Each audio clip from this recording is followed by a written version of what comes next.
जय Hind everyone, welcome to Delta Defence Academy. आप सभी का स्वागत करता हूं। आई होप आप सभी अच्छे होंगे। तो जो हमने कल बात की थी अपने रशियन रिवॉल्यूशन के बैकग्राउंड की, आज हम उसके आगे बात करेंगे, रशियन रिवॉल्यूशन का समझेंगे। पर before understanding the Russian revolution we have to understand about our preparation for this upcoming examination of NDA which you guys are going to give और take on 14th November 2021। I hope आप सभी की तैयारी बहुत अच्छी होंगी। अगर नहीं है तो अभी भी टाइम है। इन लास्ट फ्यू डेज जो है हम एक वीडियो लेके आएंगे जिसमें आई विल टेल यू कि जो लास्ट फ्यू डेज की जो स्ट्रेटेजी है वो कैसी होनी चाहिए, कैसे कैसे आप लोगों को काम करना है, कैसे अपनी प्रिपरेशन को और ज़्यादा स्ट्रॉन्ग बनाना है, कैसे आप लोग जो है इस एग्जाम को आसानी से क्रैक कर सकते हैं, कैसे आप वो क्वेश्चंस अटेम्प्ट कर सकते हैं जो क्वेश्चंस आपको आते भी नहीं है। तो जीएटी की और अपने पूरे एनडीए के रिटन एग्जामिनेशन की मैं आपको एक ऐसी पिक्चर देने वाला हूं जिससे आप लोगों को काफ़ी अच्छी हेल्प मिलेगी जब आप क्वेश्चन करने बैठेंगे अपने एग्जामिनेशन में। ओके, खैर इसके अलावा I hope all of you guys are working hard और ये जो सीज़न है हमारा फेस्टिविटीज़ वाला जो सीज़न है वो आप लोगों को डिस्टर्ब नहीं कर रहा होगा। अगर कर भी रहा है तो भी you guys have to stay focused to clear this written examination. ये बस एक डिस्ट्रैक्शन है, ठीक है। ये डिस्ट्रैक्शन जो है दिवाली है, होली है, कोई भी जो फेस्टिवल है, ये फेस्टिवल्स तो आते रहेंगे। बट आई होप आप लोग समझते हैं कि ये फेस्टिवल जब आप एनडीए में मनाएंगे तो कितना ज़्यादा मज़ा आएगा आपको भी और आपकी फैमिली को भी। So work toward that goal, ठीक है। जो आपने एक सपना बनाया है उस सपने की तरफ काम कीजिए, ठीक है। और अपने आप को फोकस्ड रखिए, डिस्ट्रैक्शन जो है अपनी लाइफ में आने नहीं दीजिए और काम कीजिए अपने बेसिकली किसके बारे में, अपने गोल के बारे में, ठीक है। चलो आगे बढ़ते हैं। मैंने आप लोगों को कल बताया था, एक रफ जो है बैकग्राउंड आपको दिया था रशियन रिवॉल्यूशन के बारे में। अगर आप लोगों ने पहली वीडियो नहीं देखी है तो प्लीज जो पहले जाइए, पहले वाली वीडियो को देखिए ताकि आप जो है इन डॉट्स को कनेक्ट कर सकें जिनकी हम आगे बात करने वाले हैं। तो हमने समझा था कि हमारे रशियन रिवॉल्यूशन के दौरान सोसाइटी कैसी थी, ठीक है। यूरोप के अंदर क्या क्या चीजें ज्यादा चल रही थी, किस रीजन की वजह से जो रशियन रिवॉल्यूशन है वो हमारा शुरू हुआ है, ठीक है। आज हम बात करते हैं तो सोशलिस्ट जो है, हमने क्या बताया था कि जो कार्ल मार्क्स हैं, कार्ल मार्क्स ने और फ्रेडरिक एंजल्स ने क्या कहा था कि वो अगेंस्ट है, किसके, कैपिटलिज्म के अगेंस्ट है, ठीक है। तो वो बेसिकली कैसी सोसाइटी चाहते थे, कम्युनिस्ट सोसाइटी चाहते थे। वो किसको फेवर करते थे, सोशलिज्म को फेवर करते थे, ठीक है। तो उसी को आगे बढ़ाया। सोशलिस्ट जो है उन्होंने गवर्नमेंट को, रशिया की जो गवर्नमेंट है उस पर कब्जा कर लिया अक्टूबर रिवॉल्यूशन 1917 के बाद, ठीक है। बट ये जो अक्टूबर रिवॉल्यूशन 1917 की जो इंसिडेंट है, ये इंसिडेंट हुई कैसे, इससे पहले पहले क्या क्या चीजें हमें देखने को मिलती है, क्या क्या रीजंस रहे हैं जिसकी वजह से हमारा अक्टूबर रिवॉल्यूशन हुआ है, ठीक है। जो फॉल हुआ है मोनार्की का वो फरवरी 1917 में हुआ है और events of October 1917 are normally called the Russian revolution. जो फरवरी 1917 से अक्टूबर 1917 के बीच में इंसिडेंट्स हुई हैं, उन्हीं सब इंसिडेंट्स को हम क्या बोलते हैं, रशियन रिवॉल्यूशन के नाम से जानते हैं, ठीक है। तो देखते हैं उन जो हमारी इवेंट्स है उन इवेंट्स की कब से शुरुआत होती है और क्या क्या उसमें होता है। तो हम बात करेंगे, शुरुआत जो हम बात करेंगे सबसे पहले समझने की कि जो रिवॉल्यूशनरी फोर्सेज है उन लोगों ने कैसे काम किया है और रशिया में क्या क्या चीजें हमें देखने को मिलती है, ठीक है। तो सबसे पहले हमें पता होना चाहिए कि जब हम रशिया की बात कर रहे हैं तो बेसिकली हम कौन से रशिया की बात कर रहे हैं, आज के रशिया की या तब के रशिया की। तो आज के रशिया और तब के रशिया में बहुत फर्क है। जैसे कि आप लोग देख सकते हैं कि उस टाइम का जो रशियन एम्पायर था उसके अंदर आज के टाइम का Finland, Latvia, Lithuania, Estonia, parts of Poland, Ukraine, Belarus, central Asian countries. अब इस सेंट्रल एशियन कंट्रीज कौन से आते हैं, ठीक है। कई सारे लोगों को समझ नहीं आता कि सेंट्रल एशियन कंट्रीज कौन से हैं। तो हमेशा याद रखना है कि सेंट्रल एशियन कंट्रीज में क्या आते हैं, जितने भी तान वाले कंट्रीज हैं, याद रखना है पाकिस्तान और अफगानिस्तान को छोड़कर जितने भी तान वाले कंट्रीज हैं they all form the part of central Asia, ठीक है। तजाकिस्तान, उज्बेकिस्तान, किर्गिस्तान, ठीक है, ये सारे हमारे क्या है, सेंट्रल एशिया का कहीं ना कहीं पार्ट बनाते हैं। पाकिस्तान और अफगानिस्तान को छोड़ देना है, ठीक है। हिंदुस्तान जो है, हिंदुस्तान का नाम भारत है, तो हम भारत को क्या जानते हैं, जैसे कि हमारा कॉन्स्टिट्यूशन कहता है इंडिया, दैट इज भारत। तो हिंदुस्तान जो है वो ऑन पेपर हमारा नाम नहीं है, हमारे कंट्री का नाम क्या है, या तो भारत है या फिर इंडिया है, ठीक है। तो बाकी जो है हमें कौन कौन से कंट्री छोड़ने हैं, याद करने के लिए बहुत सारे हैं, बट हमें क्या करना है, सेंट्रल एशिया को समझने के लिए हमें दो कंट्रीज के नाम लिखने हैं, पाकिस्तान और अफगानिस्तान।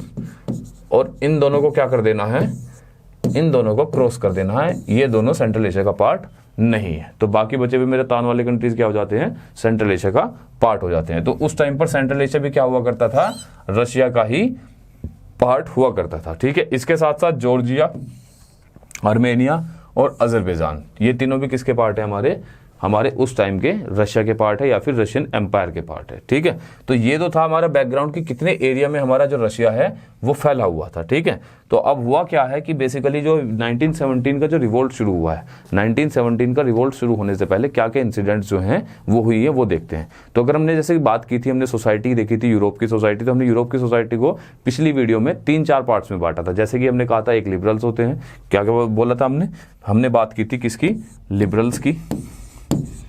हमने सोसाइटी में एक फ्रैक्शन माना था रेडिकल, एक माना था हमने कंजर्वेटिव,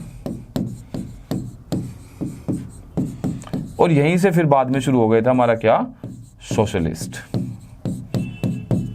ठीक है, तो ये हमारे फ्रैक्शन ऑफ सोसाइटी थे। लेकिन ये जितनी भी हमारी सोसाइटी थी, इसमें जो मेजर फ्रैक्शन था, लगभग 85% जो लोग थे वो क्या थे, एग्रीकल्चरिस्ट थे। कितने लोग थे, लगभग 85% लोग हमारे खेती कर रहे थे। रशिया में क्या करते थे, एग्रीकल्चर करते थे। ठीक है, और ये जो एग्रीकल्चरिस्ट लोग थे, इन्हीं एग्रीकल्चरिस्ट लोगों की वजह से क्या था कि Russia used to be a exporter of grains. ठीक है, फूड जो है रशिया में काफी अच्छा होता था, खाने के लिए काफी चीजें मतलब बेसिकली प्रोडक्शन होता था बहुत अच्छे वाला। ठीक है, और क्या करता था ये प्रोडक्शन जो है उसको अपने को एक्सपोर्ट करता था। इसके अलावा देखो इतना बड़ा एरिया है रशिया का, ये जो एरिया है, जब इतना बड़ा ये एरिया है, इस इतने बड़े एरिया से क्या फायदा होगा, इतने बड़े एरिया से रिसोर्सेज अच्छे आएंगे। जब रिसोर्सेज और रॉ मटेरियल अच्छा होगा तो क्या होगा, जो इंडस्ट्रीज हैं वो बढ़िया फ्लोरिश करेंगे।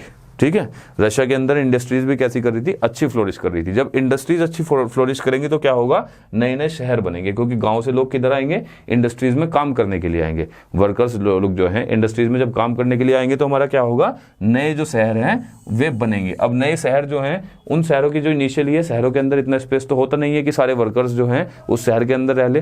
तो होता क्या है कि नई इंडस्ट्रीज के बनने से आउटस्कर्ट्स में शहर के क्या आ जाती हैं, स्लम्स टाइप हमारी चीजें जो हैं बननी शुरू हो जाती है। वो हमें देखने को रशियन रिवॉल्यूशन के टाइम पर मिलती है। कहां पर, मेजरली सेंट पीटर्सबर्ग में और मॉस्को में। ठीक है, ये हमारे 2 इंडस्ट्रियल सेंटर हुआ करते थे रशियन रिवॉल्यूशन के टाइम पर, जहां पर इंडस्ट्रीज जो है रशिया के अंदर सबसे पहले आनी शुरू हुई है। ठीक है, एक इसका स्क्रीनशॉट ले लो। ऑल दो मैं आप लोगों को इसके भी नोट्स प्रोवाइड कराऊंगा, ये सारे नोट्स जो है आपको हमारे डिस्क्रिप्शन बॉक्स में मिल जाएंगे। ठीक है, but still you guys can take the screenshot. ठीक है, फिर आगे चलते हैं, आगे बात करते हैं कि जो आगे का सीन जो है उसमें क्या क्या चीजें इंसिडेंट्स हुई है। Okay, let's move forward. ठीक है, अब देखो जो हमारी रशिया की जितनी भी पॉलिटिकल पार्टीज थी वो क्या थी, मैंने आप लोगों को पिछली वीडियो में बताया था कि जितनी भी पॉलिटिकल पार्टी थी 1914 से पहले रशिया में, वो सारी की सारी पॉलिटिकल पार्टीज जो थी हमारी कैसी थी, इलीगल थी। ठीक है, इसी जो हमारी इलीगल पार्टीज में एक इंपॉर्टेंट पार्टी बनी, कौन सी, the Russian socialist democratic workers party. ठीक है,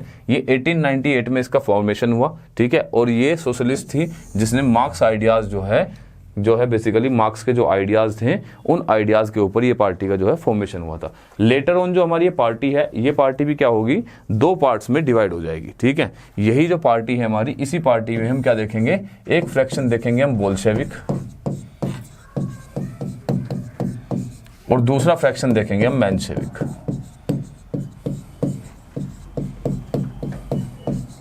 जो हमारा बोल्शेविक फ्रैक्शन है, इसे हेड करेगा, इसे लीड करेगा कौन, हमारा लेनिन।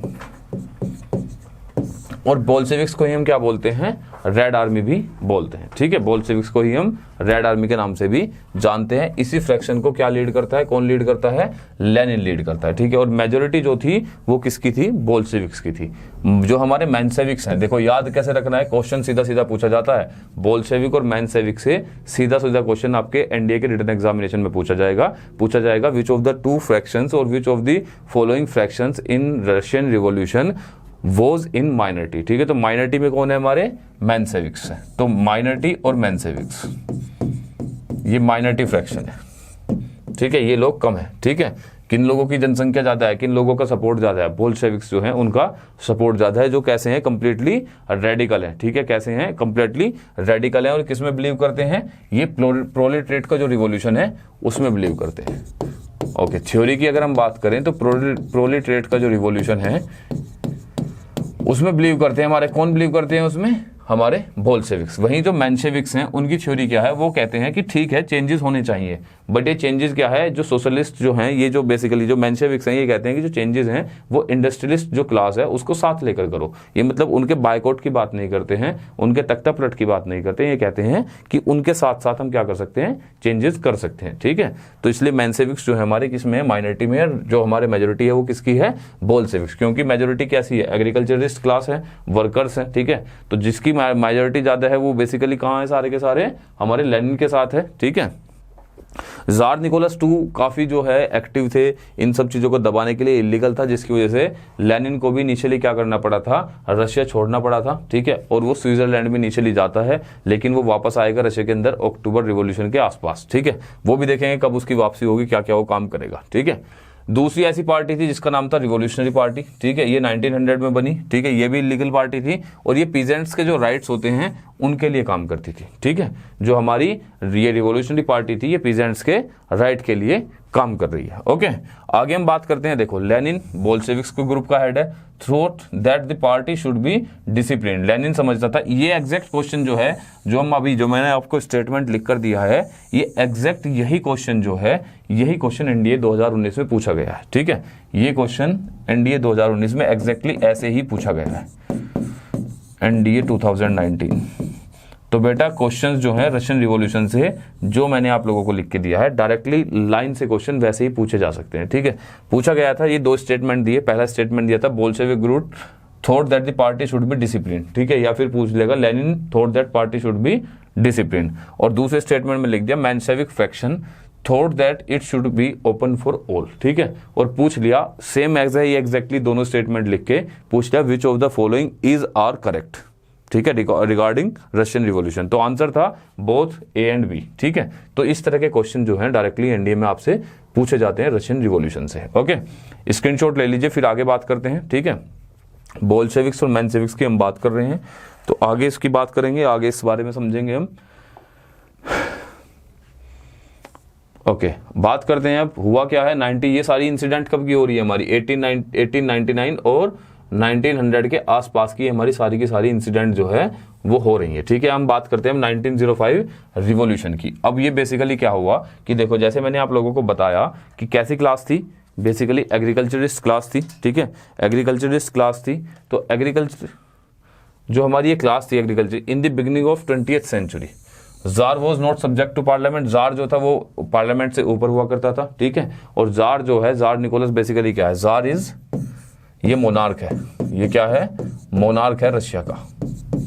ठीक है, इज अ मोनार्क। ठीक है, वो किंग है। ठीक है, किंग जो है वो सबकी जितने भी लोग हैं सबके ऊपर है, पार्लियामेंट के ऊपर है। ठीक है, and liberals along with others wants to change the situation. ठीक है, जो जितने भी लिबरल्स और बाकी जितने भी फैक्शन थे सोसाइटी के, वो चाहते थे कि जार जो है वो पार्लियामेंट से ऊपर ना हो और वो क्या हो, पार्लियामेंट का कहीं ना कहीं सबॉर्डिनेट हो। ठीक है, या फिर एटलीस्ट जो है पार्लियामेंट के रेस्पॉन्सिबल रहे, ताकि क्या है उसकी जो पावर्स है उस पर चेक लग सके। ठीक है, उसकी पावर को कम किया जा सके, उसकी पावर को रोका जा सके। ठीक है, तो 1904 में क्या हुआ, बैड ईयर था रशियन वर्कर्स के लिए। ठीक है, बैड ईयर रशियन वर्कर्स के लिए भी था और रशियन हार्वेस्ट के लिए भी था। रीजन क्या था, क्योंकि सप्लाई अच्छी नहीं थी। ठीक है, सप्लाई अच्छी नहीं थी तो काम अच्छा नहीं था, जिसकी वजह से क्या हुआ, इनकी जो वेजेस हैं, जब इंडस्ट्रियल सेक्टर जो है अच्छा ग्रो नहीं कर रहा है तो क्या होगा, prices rose so quickly that real wages जो है लगभग 20% तक रियल वेजेस इनकी घट जाती है। ठीक है, अब उसमें नुकसान क्या होता है कि ये डिसमिसल हुआ है वर्कर्स का। अब ये जब वेजेस घटी हैं तो क्या होगा, जब काम कम होगा, एक तरह से रिसेशन आएगा, तो क्या होता था, हमने देखा है कि रिसेशन में नौकरियां छूटती है लोगों की। ठीक है, तो वही यहाँ हुआ है। ठीक है, रशियन रिवॉल्यूशन के टाइम पर क्या हुआ, 1904 के टाइम पर बैड ईयर की वजह से कुछ वर्कर्स को उनकी फैक्ट्री से निकाल दिया गया। जब उनकी फैक्ट्री से निकाला गया तो उसके अगेंस्ट क्या हुआ, स्ट्राइक होने शुरू हो गए। ठीक है, अब ऐसा ही एक स्ट्राइक था जिसमें बहुत सारे लोग जो है वो इकट्ठे होते हैं और उन्हें लीड करते हैं फादर गैबन। ठीक है, फादर गैबन उन्हें लीड करते हैं कहाँ के लिए, विंटर पैलेस के लिए। ठीक है, जब विंटर पैलेस की तरफ उन्हें लीड करके जाते हैं तो विंटर पैलेस के जो गार्ड थे, दे स्टार्टेड और दे ओपनड फायर ऑन देम। ठीक है, जब वो फायर खोलते हैं तो लगभग 100 से ज्यादा लोग जो हैं उस इंसिडेंट में मारे जाते हैं और 300 से ज्यादा लोग जो है उसमें घायल होते हैं। ठीक है, और इसी इंसिडेंट को बोला जाता है किस नाम से, ब्लडी संडे। ठीक है, तो ब्लडी संडे की जो इंसिडेंट है, इसी इंसिडेंट ने कहीं ना कहीं इग्नाइट किया है किसको, रशियन रिवॉल्यूशन को। यहीं से किसकी शुरुआत हुई है हमारी, कहीं ना कहीं रशियन रिवॉल्यूशंस की जो मेन लीड इवेंट्स हैं उन इवेंट्स की शुरुआत होती है। ठीक है, स्क्रीनशॉट लीजिए इसका, फिर आगे बढ़ते हैं। As I am telling you please stay focused, ठीक है। अब भूलना नहीं है, ठीक है, घबराना नहीं है, रुकना नहीं है। कब तक नहीं रुकना है? जब तक कि रिटर्न निकाल ना दो, ठीक है। जैसे कि कौन था? मांझी, ठीक है, द मांझी मैन, जब तक तोड़ेंगे नहीं तब तक छोड़ेंगे नहीं, ठीक है। उसी तरह से जब तक निकालेंगे नहीं तब तक रुकेंगे नहीं, ओके। तो लगा रहना है, मेहनत करते रहना है। हम भी मेहनत कर रहे हैं, आप लोग भी अपने एंड पर मेहनत करते रहिए, ठीक है। अब इसी के बाद क्या हुआ हमारा, इसी के बाद क्या होता है हमारा, ब्लडी संडे के बाद एक इंसिडेंट की एक पूरी सीरीज शुरू होती है, ठीक है। जिस सीरीज की वजह से जो जार निकोलस II है उसे लोगों के सामने झुकना पड़ता है, ठीक है। देखेंगे क्या कैसे कैसे, ठीक है। अब this lead to a series of events which led to 1905 revolution, ठीक है। 1905 का रिवॉल्यूशन हो गया, यानी कि पूरे के पूरे रशियन एम्पायर में, कंट्री साइड में, हर जगह क्या हो गया, रिवॉल्यूशनरी फोर्सेज जो हैं उन लोगों ने रिवॉल्यूशंस करने शुरू कर दिए। तो अल्टीमेटली क्या हुआ कि जार जो था उसने जो कंसल्टेटिव पार्लियामेंट है उसको क्या दे दिया, इलेक्टेड कंसल्टेटिव पार्लियामेंट जो है उसे अप्रूवल दे दिया। और बेसिकली किसका फॉर्मेशन हुआ? ड्यूमा का फॉर्मेशन हुआ। लेकिन स्टिल जार के पास एक पावर थी जिसके थ्रू वो क्या कर सकता था, ड्यूमा को डिसोल्व कर सकता था, ठीक है। तो पहली ड्यूमा जो है इलेक्ट हुई और 75 डेज के अंदर ही जार ने उसे क्या कर दिया, डिसोल्व कर दिया, ठीक है। फिर सेकंड डूमा बनी, 3 महीने के अंदर उन्होंने सेकंड डूमा को चुना गया। इसी तरह से फिर थर्ड डूमा बनती है। और जार तब तक ये बेसिकली डिसोल्यूशन क्यों कर रहा था? क्योंकि वो चाहता था कि बेसिकली जो ड्यूमा है, इस ड्यूमा के अंदर मेनली कंजर्वेटिव पॉलिटिशियंस हो। क्यों? क्योंकि मैंने आप लोगों को बताया था पिछले लेक्चर में कि जो कंजर्वेटिव लोग थे वो क्या चाहते थे कि जार जो है वो रूल करता रहे और धीरे धीरे स्लो प्रोसेस हो, स्लो ग्रोथ जो है, स्लो इवोल्यूशन जो है सोसाइटी का वो हो। बेसिकली ये रेडिकल्स और लिबरल्स की तरह एकदम चेंज के फेवर में नहीं थे। ये चाहते कि चेंज हो बट क्या हो, धीरे धीरे हो, ठीक है। जो चेंज होना चाहिए वो कैसा प्रोसेस होना चाहिए, स्लो प्रोसेस होना चाहिए। गवर्नमेंट जो बदल रही है वो कैसे बदले, धीरे धीरे बदले। इसलिए जार क्या चाहता था कि जो कंजर्वेटिव पॉलिटिशियंस हैं वो रूल करे, ठीक है, वो ड्यूमा में रहे। तो क्या करेंगे, वो मुझे सपोर्ट करेंगे। और क्योंकि वो किसके फेवर में है, स्लो चेंज के फेवर में है, तो मैं इजिली जो है रूल करता रहूंगा, वो मेरे फेवर में काम करते रहेंगे, ठीक है। तो जब तक ये कंजर्वेटिव पॉलिटिशियंस ड्यूमा में नहीं आते हैं, जब तक जार क्या करता रहता है, ड्यूमा को डिसोल्व करता रहता है, ठीक है। आगे हम बात करते हैं, ये इंसिडेंट होती रही। अब 1914 में क्या हुआ, फर्स्ट वर्ल्ड वॉर हमारा शुरू हो जाता है, ठीक है। जब फर्स्ट वर्ल्ड वॉर शुरू होता है तो जर्मनी, ऑस्ट्रिया और तुर्की, ये जो तीनों कंट्री थे ये एक तरफ थे और इन तीनों पावर्स को बोला जाता था सेंट्रल पावर, ठीक है। दूसरी साइड में थे हमारे फ्रांस, ब्रिटेन और रशिया, ठीक है। दूसरी साइड में क्या थे हमारे, फ्रांस, ब्रिटेन और रशिया। और ये जो वर्ल्ड वॉर था ये सिर्फ यूरोप में नहीं था, ये क्योंकि ये क्या है, सारी की सारी हमारी जो पावर्स हैं, ये सारी पावर्स जो है कहीं ना कहीं कॉलोनीज के थ्रू पूरे वर्ल्ड में कहीं ना कहीं रूल कर रही है, ठीक है। अब इन सब की पूरे वर्ल्ड में कॉलोनीज फैली हुई है, जिसकी वजह से ये जो हमारा वर्ल्ड वॉर है, ये वर्ल्ड वॉर भी पूरी दुनिया में फैल गया, ना कि बस यूरोप में, ठीक है। लेटर ऑन बाकी कंट्रीज जो हैं वो किसी न किसी फॉर्म में इनको ज्वाइन करेंगे, ठीक है। जैसे कि इंडिया भी किसका पार्ट था, वर्ल्ड वॉर 1 का पार्ट था। क्यों था? क्योंकि इंडिया किसका सपोर्टर था, मतलब सपोर्टर नहीं था, बेसिकली इंडिया किसकी कॉलोनी थी, ब्रिटेन की कॉलोनी थी। तो जब वर्ल्ड वॉर 1 में ब्रिटेन कूदा तो उसने क्या किया, इंडिया को भी अपने साथ ड्रैग कर लिया, ठीक है। तो इसी तरह से बाकी जो कॉलोनीज थी बाकी कंट्रीज की, वो भी ड्रैग हो गई किसमें, वर्ल्ड वॉर 1 के अंदर, ठीक है। अब जब वर्ल्ड वॉर 1 शुरू हुआ तो हुआ क्या, इनिशियली क्या था, जो जार की फोर्सेस थी, जो रशियन फोर्सेस थी, वो बेसिकली देखो 2 फ्रंट पे लड़ाई लड़ रही थी, ईस्टर्न फ्रंट पे भी और वेस्टर्न फ्रंट पे भी। अब जब इसका वेस्टर्न फ्रंट था वहां पर ये लगातार हार रही थी। हारने का रीजन क्या था, जर्मनी इन्हें लगातार हरा रहा था, ठीक है। जब जर्मनी ने हरा रहा था तो हुआ क्या कि लोग जो है कहीं ना कहीं डिमोटिवेट हो गए, ठीक है। अब देखो बेसिकली होता क्या था, रशिया का पास जितना भी रॉ मटेरियल आता था वो कहां से आ रहा है, हम देख रहे हैं बाल्टिक सी के आसपास से आ रहा है। अब जर्मनी जो है वो बाल्टिक सी पर कब्जा कर लेगा। जब वो बाल्टिक सी पर कब्जा करेगा तो रशिया के पास रॉ मटेरियल्स आना बंद हो जाएंगे, तो रशिया की जो इंडस्ट्रीज है वो क्या हो जाएंगी, स्लो हो जाएंगी, उनका प्रोडक्शन क्या हो जाएगा, कम हो जाएगा, ठीक है।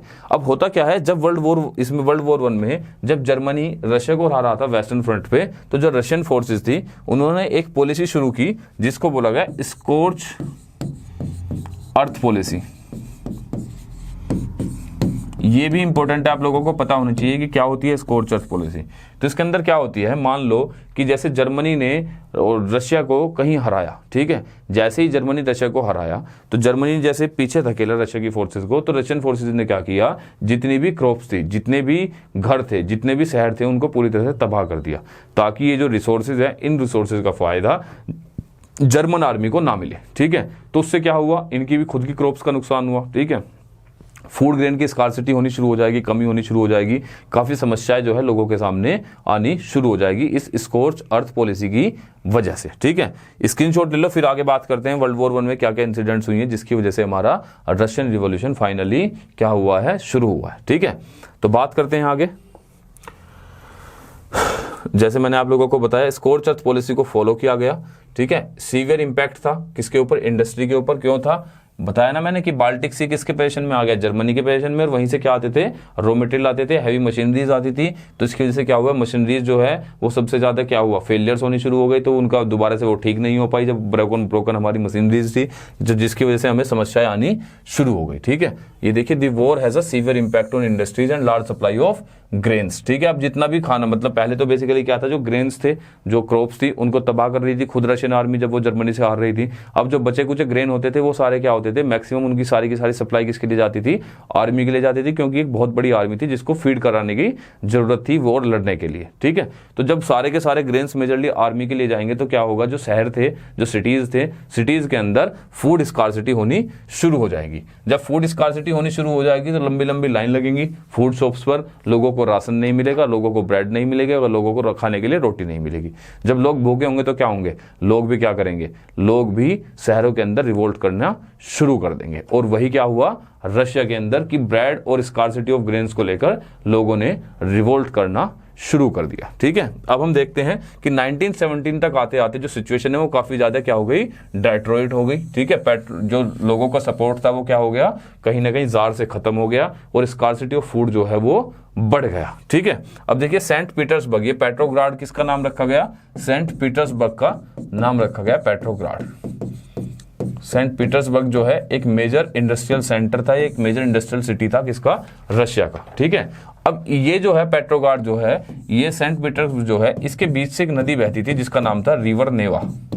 क्या नाम है रिवर का, रिवर नेवा। ठीक है, और इस शहर को इन्होंने बेसिकली दो पार्ट्स में बांटा था। ठीक है, ईस्टर्न बैंक और लेफ्ट बैंक और राइट बैंक। ठीक है, कौन से दो पार्ट्स में बांटा था, लेफ्ट बैंक और राइट बैंक। जो लेफ्ट बैंक था उसके ऊपर सारी इंपॉर्टेंट ऑफिशियल बिल्डिंग्स हुआ करती थी।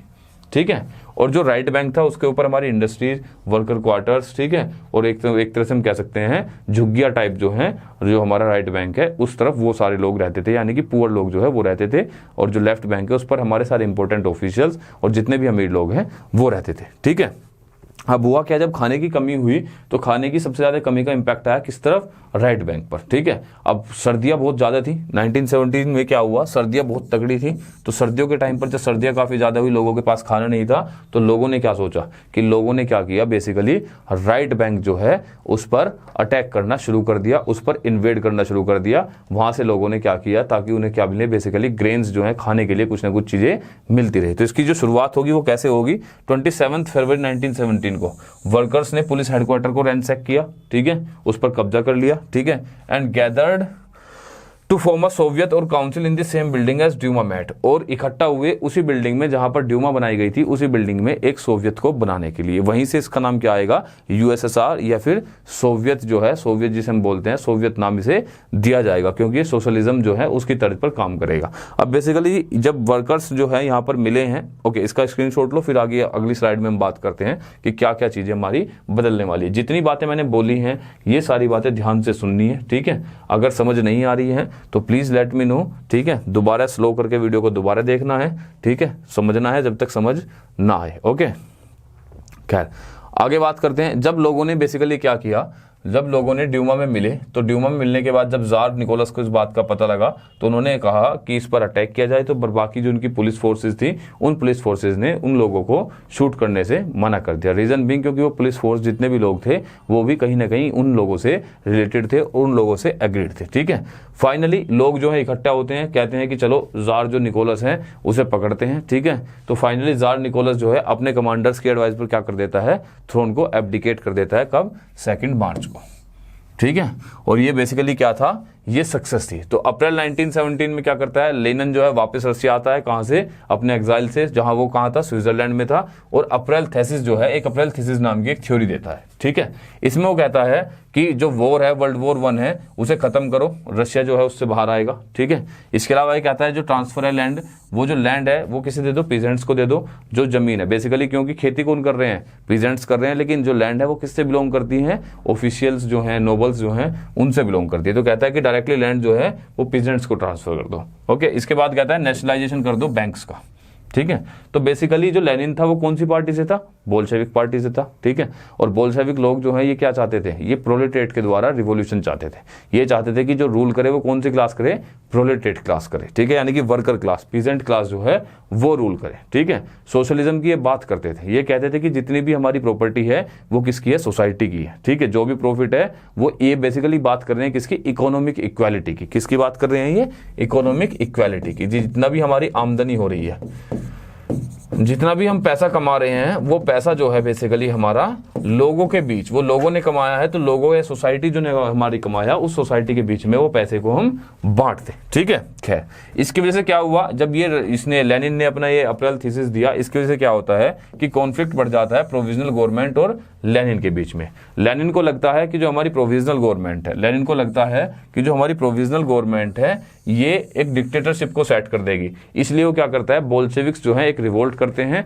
और वो बोल्शेविक्स क्या करते हैं, वो पावर को सीज कर लेते हैं रशिया के अंदर। यानी कि अब किसका रूल शुरू हो गया रशिया के अंदर, बोल्शेविक्स का रूल शुरू हो गया। अच्छा, रशियन रिवॉल्यूशन में समस्या ये रही है कि रशिया के लोगों में थिंकर्स बहुत हुए हैं। ठीक है, तो सबकी अपनी अलग अलग थ्योरी थी, कोई कुछ कहता था, अगर कोई कुछ कहता था, और लोग जो हैं अलग अलग फैक्शंस जो हैं उसमें डिवाइड हो गए हैं। रीजन बीइंग, अगर हम देखें रशिया की, तो रशिया की अगर आप डेमोग्राफी देखोगे तो रशिया के अंदर आज कितने कंट्री आते हैं। ठीक है, तो कितनी सारी एथनिसिटी जो है वो रशिया के अंदर है। हर एक एथनिसिटी, अपनी जो एथनिसिटी है उसका अपना एक क्या है, अपना एक मानना है, अपना एक थॉट प्रोसेस है। तो इसकी वजह से डिवीजन हुए हैं सोसाइटी के रशिया के अंदर। ओके, खैर आगे बात करते हैं, आगे क्या होता है। अब रशिया में लेनिन ने क्या कर दिया, अपना एक बेसिकली एक अपनी शुरुआत कर दी है, किसकी, अपने रूल की। अब जब वो हुए 1917 में क्या शुरू हो जाता है, हमारा सिविल वॉर रशिया के अंदर शुरू हो जाता है। ठीक है, अब सिविल वॉर में क्या हुआ, जो बोल्शेविक्स हैं उसने किसकी बात की है, लैंड रिडिस्ट्रीब्यूशन की बात की है। यानी कि लेनिन, बोल्शेविक क्या है, यानी कि लेनिन है, लेनिन इज बोल्शेविक। ठीक है, इसने लैंड रीडिस्ट्रीब्यूशन की बात की। जैसे इसने लैंड रीडिस्ट्रीब्यूशन की शुरुआत की, तभी क्या होता है, रशिया के जो लोग थे, रशिया की आर्मी के जो लोग थे, वो समझते हैं कि अब हमें क्या करना चाहिए, हम भी वापस चल रहे हैं, हम भी क्या करेंगे, खेती करेंगे। अब जब खेती की बात आती है, लैंड डिस्ट्रीब्यूशन की बात आती है, तो रशियन आर्मी के जो सिपाही हैं वो अपनी आर्मी को छोड़कर और वापस जाने लगते हैं खेती के लिए, ताकि उन लोगों को जमीन मिले। जिसकी वजह से क्या हो गया, रशियन आर्मी का ब्रेकअप होना शुरू हो गया, रशियन आर्मी टूटनी शुरू हो जाती है। ठीक है, अब जो नॉन बोल्शेविक्स हैं वो ऑर्गेनाइज करते हैं ट्रूप्स को, किससे लड़ने के लिए, बोल्शेविक से। रेड्स जो हैं, बोल्शेविक्स को क्या बोलते हैं, रेड्स से लड़ने के लिए ट्रूप्स को ऑर्गेनाइज करते हैं। अब देखिए यहाँ पर 3 तरह की आर्मी अब हमें रशिया में देखने को मिलती है। एक तो होती है बोल्शेविक की आर्मी, जिसे क्या बोलेंगे, रेड आर्मी। ग्रीन है एक, जो सोशलिस्ट रिवॉल्यूशनरी है। ठीक है, ग्रीन आर्मी क्या है, हमारी सोशलिस्ट रिवॉल्यूशनरी जो है, उसे हमने क्या बोला, ग्रीन आर्मी। व्हाइट्स जो है वो है प्रोजारिस्ट, जो चाहते हैं कि वापस से जार जाके आगे रूल करें, उसको क्या बोला, व्हाइट आर्मी। तो 3 आर्मी हमें देखने को मिली। पहली रेड आर्मी किसकी, बोल्शेविक्स की। ग्रीन आर्मी किसकी है, सोशलिस्ट रिवॉल्यूशनरी की। और व्हाइट आर्मी किसकी है, जार प्रोजारिस्ट जो लोग हैं, जो जार के फेवर के लोग हैं, उनकी। ठीक है, तो ये क्वेश्चन सीधा सीधा आपका बनता है यहां से, एक एनडीए का क्वेश्चन सीधा सीधा कहां से बनता है, एक यहां से बनता है कि आपको आर्मी का नाम दे देगा कि रेड आर्मी जो है वो किसके सपोर्ट में थी, ग्रीन आर्मी जो है वो किसके सपोर्ट में थी, या व्हाइट आर्मी जो है वो किसके सपोर्ट में थी। ये आपको क्या करेगा, तीनों आर्मी और तीनों जो कलर्स हैं वो दे देगा और पूछ लेगा कि मैच द फॉलोइंग। ठीक है, मैच द फॉलोइंग में आपको ये क्वेश्चन देके आपसे इसका आंसर लगवा लेगा। ठीक है, तो this is important for NDA. ठीक है, और पहले ऐसे क्वेश्चंस पूछे भी जा चुके हैं रशियन रिवॉल्यूशन से। ठीक है, 4 नंबर की बात है, छोटी मोटी बात नहीं है। ठीक है, ध्यान से समझना है, ध्यान से पढ़ना है। ठीक है, ये 4 नंबर जो है ना, ये पेपर में आपकी मेरिट जो है, फाइनल मेरिट जब एसएसबी के बाद बनती है, उसके अंदर आपको ला भी सकते हैं और उससे आपको बाहर निकाल भी सकते हैं। ठीक है, तो हल्के में नहीं लेना है इसे। ओके, खैर आगे बात करते हैं। अब 1920 में क्या हुआ, बोल्शेविक्स हैं वो बेसिकली मेजरली जो पूरा रशियन एम्पायर है उसे कंट्रोल कर रहे होते हैं। ठीक है, रशिया का जो मेजर पार्ट है वो किसके कंट्रोल में आ जाता है, बोल्शेविक्स के कंट्रोल में आ जाता है। इससे पहले जो ये हमारा सिविल वॉर चला है 1917-18 का जो पीरियड रहा है, उस पीरियड में कहीं ना कहीं एक बार नॉन बोल्शेविक्स जो व्हाइट और ग्रीन्स हैं इनका दबदबा रशिया के अंदर हो जाता है। ठीक है, स्क्रीनशॉट लीजिए इसका जल्दी से, फिर आगे चलते हैं, फिर आगे बात करते हैं। लगभग रशियन रिवॉल्यूशन को हमने वाइंड अप कर दिया है। ठीक है, आई होप कि वीडियो जो है आप लोग सब अच्छे से देख रहे होंगे, अच्छे से समझ रहे होंगे। ठीक है, और कहीं ना कहीं हमारे 2 से 3 क्वेश्चंस जो हैं एनडीए में मैंने आपको बताया भी है इनमें से कौन कौन से क्वेश्चन आए हैं, और मैं बता भी रहा हूं आगे कि ये इस बार इंपॉर्टेंट है, यहाँ से क्वेश्चन आपके एनडीए में बन सकते हैं। ओके, खैर आगे बात करते हैं। तो फाइनली यूएसएसआर जो है वो क्रिएट होता है रशियन एम्पायर से दिसंबर 1922 में। ठीक है, लेनिन जो है उसको बेसिकली आफ्टर लेनिन जो है स्टालिन आते हैं, स्टालिन आके रूल करते हैं, लीडर बन जाते हैं बोल्शेविक्स के। और वो जो है स्टालिन जो है उन्होंने आइडिया दिया किसका, कलेक्टिविज्म का। कलेक्टिविज्म का मतलब क्या था, अब ये भी इंपॉर्टेंट है, देखो ये एनडीए के लिए बहुत इंपॉर्टेंट को यहाँ से ये जो स्टेटमेंट है जो मैंने लिखा है कौन, स्टालिन के बारे में। Stalin became the leader of Bolsheviks, he gave the idea of collectivism. ये जो कलेक्टिविज्म है, ये कलेक्टिविज्म क्या है सबसे पहले तो हमें ये समझना है। ठीक है, तो बेसिकली कलेक्टिविज्म जो है हमारा ये कंबाइंड खेती है, कंबाइंड एग्रीकल्चर है। इन्होंने क्या कहा कि जो लोग हैं 100 लोग, 50 लोग, 60 लोग जो हैं वो इकट्ठे होंगे, एक खेत पर एक बड़ा फील्ड होगा, उस फील्ड के ऊपर खेती करेंगे और उससे जो इनकम होगी, उससे जो खेती होगी, जो प्रोडक्शन होगा, उस प्रोडक्शन को इक्वली बांटा जाएगा। ठीक है, ये थ्योरी थी किसकी, कलेक्टिविज्म की। ओके, यहीं से हमें रशिया से हमें क्या मिला, 5 ईयर प्लान्स जो है, जैसे आज हम अपने इंडिया के अंदर भी क्या देखते हैं, हमारे इंडिया में भी 1951 से क्या शुरू हुए थे, हमारे 5 ईयर प्लान्स शुरू हुए थे। ठीक है, तो वो जो 5 ईयर प्लान्स हैं वो हमने कहाँ से लिए हैं, ये भी हमने रशियन रिवॉल्यूशन से ही लिए। ठीक है, इसके बाद खैर रशियन रिवॉल्यूशन फिर आगे बढ़ेगा। इसके बाद हमें देखने को मिलता है कि कोल्ड वॉर शुरू हो जाएगा। कोल्ड वॉर में फाइनली क्या होगा, डिसइंटीग्रेशन। कोल्ड वॉर शुरू होगा कब के बाद, कोल्ड वॉर शुरू होगा 1945 से। ठीक है, और कोल्ड वॉर एंड होगा 1991 में। और 1991 में किस इंसिडेंट से खत्म होगा कोल्ड वॉर, ये भी क्वेश्चन आपका इंपॉर्टेंट है इंडिया के लिए।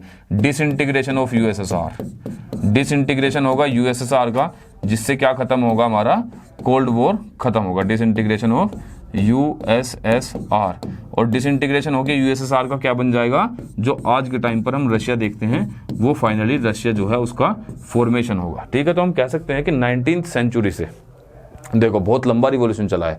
अगर हम बात करें 1890 से शुरुआत हो गई है। ठीक है, 1890 से भी पहले ही उससे इसकी शुरुआत हो जाती है और जाके लगभग 1991 में फाइनली जो है रशिया, जो आज का रशिया है, उसकी शेप निकल कर आती है। ठीक है, तो बहुत लंबा एक रिवॉल्यूशन जो है वो हमारा ये चला है। ठीक है, खैर अब इसके बाद अब देखो ये हमारा this was all about Russian revolution, जो आपके एनडीए के लिए एग्जाम के लिए इंपॉर्टेंट है। पढ़ाने के लिए इसको मैं और आपको लंबा पढ़ा सकता हूँ, आपको मैं इसमें 1 घंटा और मैं कुछ ना कुछ नई चीजें बताता रहूंगा, but they will not be relevant for your NDA examination. हमें कहाँ फोकस करना है गाइज, हमें फोकस करना है एनडीए एग्जामिनेशन से। ठीक है, क्योंकि हमें मेजरली क्या करना है, हमें अपना एनडीए निकालना है और NDA is our prime focus. ठीक है, मैं 9th and 10th वाली एसएसटी आपको नहीं पढ़ा रहा हूँ, I am just telling you about the revolution, that only those part of revolution which is important for your NDA written examination, जहां से आपके रिटन एग्जामिनेशन में क्वेश्चन बनते हैं। तो हमने देखा 3 से 4 क्वेश्चंस जो हैं हमारे रशियन रिवॉल्यूशन से जो पहले भी आए हैं। ठीक है, और इस बार भी 3 से 4 फ्रैक्शंस जो हैं वहां से क्वेश्चंस बन सकते हैं, जैसे कि मेंशेविक से क्वेश्चन बन सकते हैं, बोल्शेविक से क्वेश्चन बन सकते हैं। ठीक है, जो तीनों तरह की आर्मीज हैं उनसे क्वेश्चन बन सकते हैं। जो इंपॉर्टेंट डेट है 1905 हो गया, 1917 हो गया। ठीक है, इनसे क्वेश्चन बन सकते हैं। ठीक है, इनकी आइडियोलॉजी से क्वेश्चन बन सकते हैं। तो ये सारी चीजें जो हैं हमारे रशियन रिवॉल्यूशन के लिए इंपॉर्टेंट है। आई होप आप लोगों को ये सारी चीजें समझ आई होंगी। ठीक है, इसके अलावा हम आगे आते रहेंगे। ठीक है, हिस्ट्री के, वर्ल्ड हिस्ट्री के क्वेश्चंस लेकर बेसिकली आपके लिए मैं आऊँगा, एक सीरीज लेकर आऊँगा आफ्टर दिवाली, जिसमें आप लोगों को मैं सारे जितने भी वर्ल्ड हिस्ट्री के क्वेश्चंस हैं, जितने भी एक्सपेक्टेड क्वेश्चंस हैं, वो सारी की सारी सीरीज जो है आप लोगों को वर्ल्ड हिस्ट्री के सारे क्वेश्चंस मैं कराऊंगा। यानी कि बेसिकली होगा क्या कि आप वर्ल्ड हिस्ट्री सारी की सारी उन्हीं क्वेश्चन से कवर अप कर पाएंगे। ठीक है, तो ये हमारी आगे की स्ट्रेटेजी है। Apart from that I believe, देखो भाई, कि अगर आपको बेसिकली होता क्या है, अगर आप सक्सीड होना चाहते चाहते हैं। तो सक्सीड होने के लिए हमें क्या करनी है, हमें बिल्कुल मतलब एक अपना फोकस्ड होके क्या करनी है, मेहनत करनी है। ठीक है, स्मार्ट वर्क जरूरी है, हार्ड वर्क होता है, मैं मानता हूं हार्ड वर्क की इंपॉर्टेंस है, बट हार्ड वर्क के साथ हमें करना क्या है, स्मार्ट वर्क। ठीक है, अगर एनडीए का रिटन एग्जामिनेशन निकालना है तो पढ़ने के लिए तो भाई हमें सब कुछ पढ़ना है। ठीक है, बट अगर रिटन एग्जामिनेशन निकालना है तो हमें पता होना चाहिए कि हमें क्या नहीं पढ़ना है। तो मैं आप लोगों को क्या करने वाला हूं, मैं बताने वाला हूं आप लोगों को जो आप लोगों को नहीं पढ़ना है। ठीक है, जब आप लोगों को पता होगा कि आप लोगों को क्या नहीं पढ़ना है तो आई होप जो है आप उतना ही पढ़ेंगे जितना आपके रिटन एग्जामिनेशन के लिए जरूरी होगा। ठीक है, तो मिलते हैं नेक्स्ट वीडियो में, कुछ नया लेकर आएंगे, कुछ अच्छा करेंगे। तब तक गाइज हैप्पी दिवाली, मिलते हैं before Diwali also. Stay focused, work hard, good luck to all of you. जय हिंद।